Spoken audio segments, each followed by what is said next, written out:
Today's Cowboys report, focusing on some not great injury news the Cowboys just got, is made possible by Roan. We'll tell you all about them later on in today's show, but as a reminder, you can get 20% off the polo, like the one I am wearing, by going to roan.com/chatsports. Before that, we are 149 subs away from 196,000 here on the Cowboys report.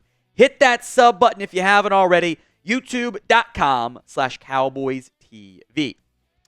First up, Markquese Bell, the safety, who, I'm not going to lie, I was like, hey, maybe you could demote Donovan Wilson and play Markquese Bell more. No, he is battling an ankle injury that played one snap on defense in week 3. I actually missed when he got hurt. He must have hobbled off and wasn't like down on the field or anything.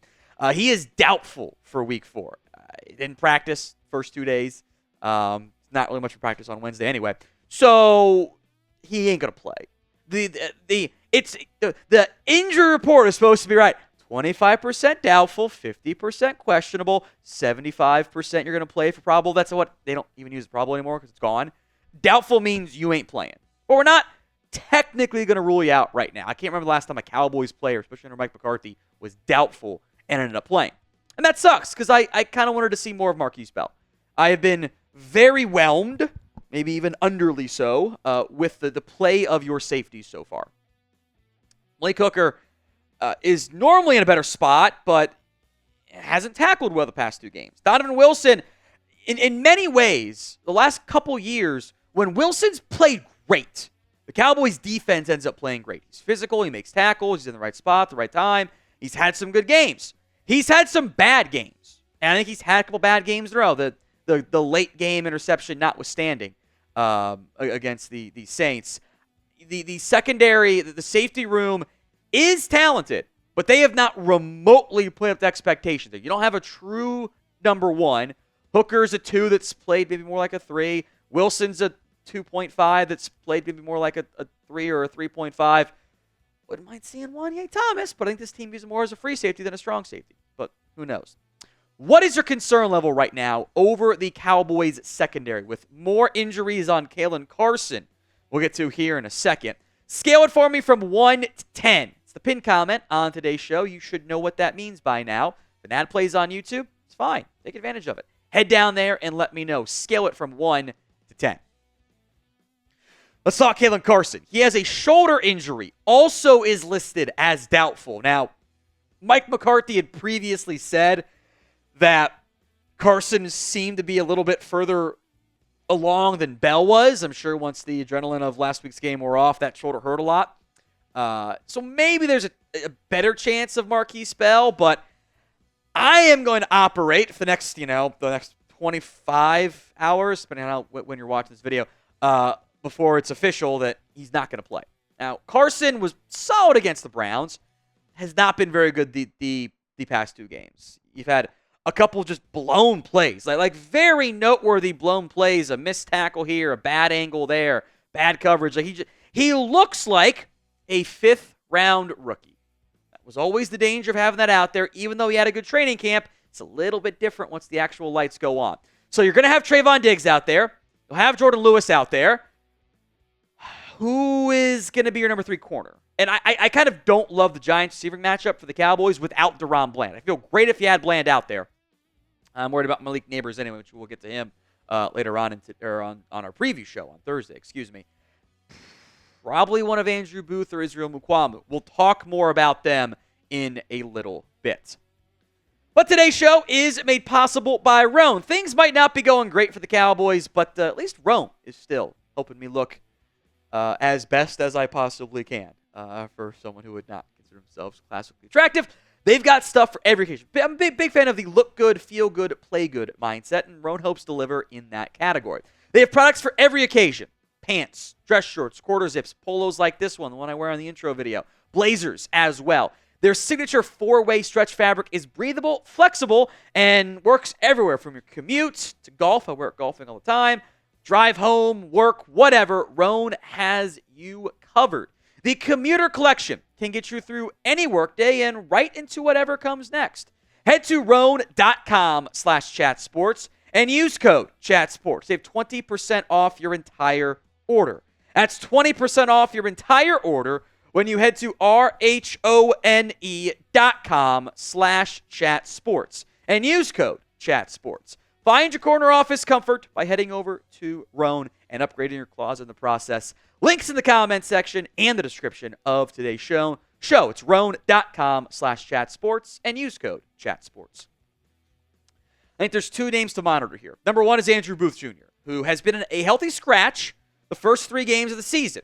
Now, he is an outside corner. He's always been that at Clemson and Minnesota. There were some that's like, he's a nickel. It's not what he's done before. Didn't think he looked that great in the preseason. But when you are down your number 2 corner and your number 1 backup corner on the outside, boy, you got to go with what you have there. And at least he's not Sean Wright, who, by the way, also did not make the team in Minnesota after they traded him straight up. Other option is Israel Mukuamu. Now, Dallas hasn't really used him as an outside corner. Given your other safety issue, too, you're probably going to make Israel Mukuamu one of your super subs. Like, hey, something happens at safety, you're in. Something happens at corner, you're also in. I wouldn't be opposed, though, to giving him the first crack at corner, but they seem to try him more in the nickel than anything else. So I would guess it's Andrew Booth in the event that Carson is indeed out, which it should make you a little bit nervous. It really should. So pick one to play. AB for Andrew Booth. IM for Israel Mukuamu. Take your pick in the comment section of today's show. We have not talked about it yet. Several of you have sent me the tweets and the articles and everything. Now is our time to do it since we, had games and then we're quickly out of time. Amari Cooper stuff. It has been claimed and reported by others that ESPN said Dallas could trade for Amari Cooper or Davante Adams or Adams or everybody else. Here's the thing, though. They didn't. That is not what they said. That is not what was written in the ESPN article. It's a bad game of telephone again.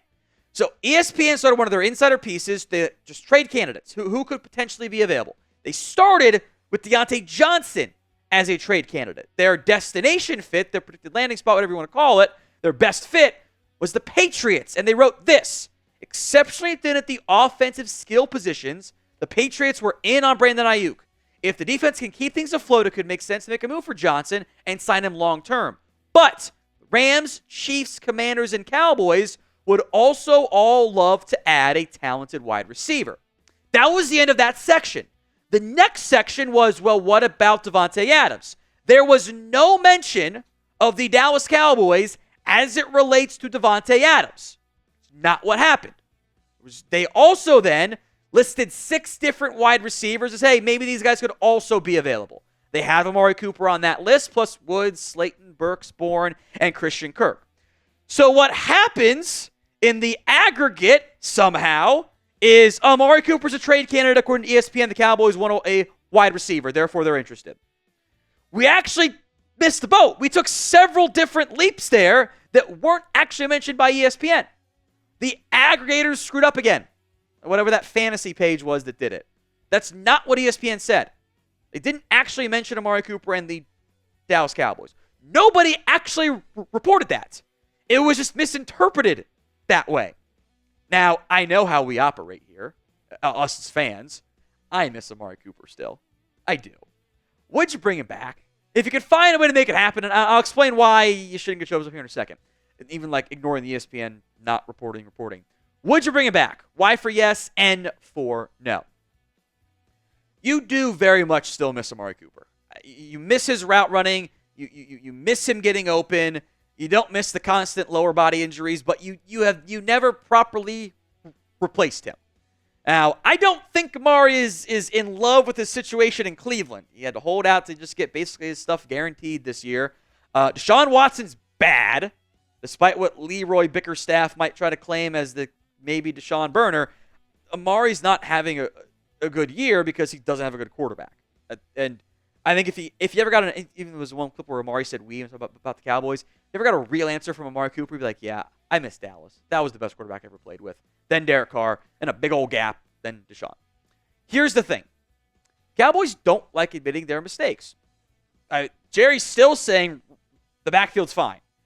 And specifically with Amari Cooper, they let things get personal. They were mad he wasn't vaccinated. And they didn't think he was being a good teammate. And rather than just say, you know what, we didn't like that, but it's not going to be an issue anymore, so who cares?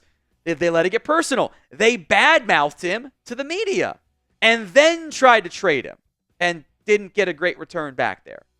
He's also a rental. He's going to be a free agent after this upcoming season. You might not be a buying rental type of team. And we can revisit it once he's a free agent, which I actually am very much on board with doing, and we'll see if Dallas ever does it, but who knows. I have real doubts. Plus, the Browns would be admitting that they're going to have to tank, and that's not something they want to do either.